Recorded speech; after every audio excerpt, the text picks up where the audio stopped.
उद्धव ठाकरेंच्या दौऱ्यावरून आता उदय सामंत यांनी देखील प्रतिक्रिया दिलेली आहे। रत्नागिरी सिंधुदुर्ग हा शिंदे गटाचा बालेकिल्ला आहे। लोकशाहीमध्ये कुणालाही कुठेही दौरा करण्याचा अधिकार आहे।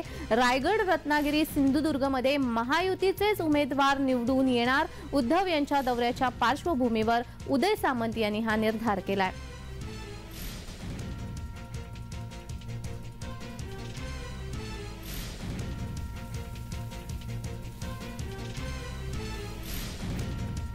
उद्धव ठाकरे यांच्या दौऱ्याच्या पार्श्वभूमीवर उदय सामंत यांनी निर्धार केलेला आहे।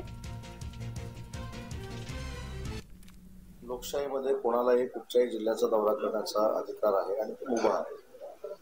फक्त त्याला प्रतिसाद किती मिळतो आणि त्याचं मतामध्ये रूपांतर किती होतं याच्यावर त्या राजकीय पक्षाचं अस्तित्व आणि भवितव्य अवलंबून असतं। त्यामुळे मला असं वाटतं की ते उभाट्याचे प्रमुख आहे। त्यांनी जर दौरा केला तर त्याच्यामध्ये आश्चर्य मानायची काय आवश्यकता।